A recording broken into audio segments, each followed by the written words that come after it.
Creative వీణా. So ఈ వీడియోలో అయితే మా మమ్మీ ఫిష్ కర్రీ ఎలా చేస్తారు అన్నదైతే చూపిపోతున్నా. వీడియోలోకి వెళ్ళిపోదాం, వచ్చేయండి గైస్. ఫస్ట్ అయితే మనం కొన్న ఫిష్ పీసెస్ అయితే శుభ్రంగా క్లీన్ చేసుకోవాలి.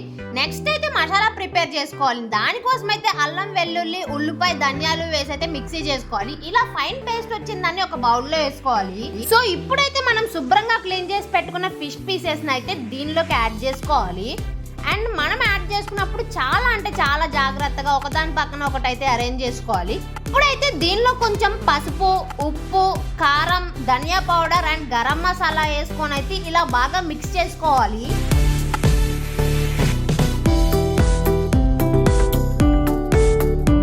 ఇలా మిక్స్ చేసిన కాసేపటికైతే మనకి ఈ టెక్స్చర్ అయితే వస్తుంది. నెక్స్ట్ అయితే దీనిలో మనం ఇంపార్టెంట్ ఇంగ్రీడియంట్ అయిన చింతపండు పులుసు అయితే యాడ్ చేయాలి.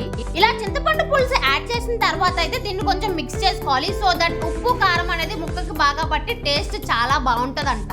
అంతే అండి, ఇంకా దీనిలో కొంచెం ఆయిల్ యాడ్ చేసి గ్యాస్ పైన పెట్టేసి ఒక గంట సేపు మర్చిపోవడమే. మర్చిపో అన్నారు కానీ గంట సేపు అయిన తర్వాత మూత తీసారంటే మాడిపోద్ది. ఇంకా అమ్మతో తిట్లు అయితే ఖాయం. ఇంకా అమ్మతో తిట్లు తినకుండా ఉండాలి అంటే మధ్య మధ్యలో ఇలా మూత ఓపెన్ చేసి చూస్తూ ఉండాలి.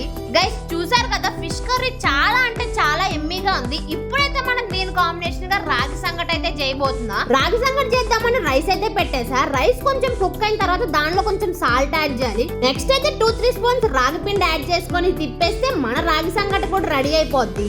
చెప్పడం మర్చిపోయే, దీనిలో కొంచెం గీ కూడా యాడ్ చేసుకోవాలి. అలా కంప్లీట్ అయిందని ఇలా రౌండ్ షేప్ లో చేసుకుంటే మన రాగి సంగటి అయితే అయిపోద్ది. గైస్ ఇప్పుడైతే మనం చేసిన రాగి ముద్దను తీసుకొని దానిపైన కొంచెం నెయ్యి వేసి అలా ఫిష్ కర్రీ వేసుకొని ఫిష్ పీస్ అండ్ రాగి సంగటి ముద్ద తీసుకొని తింటే అబ్బా టేస్ట్ అయితే హెవెన్.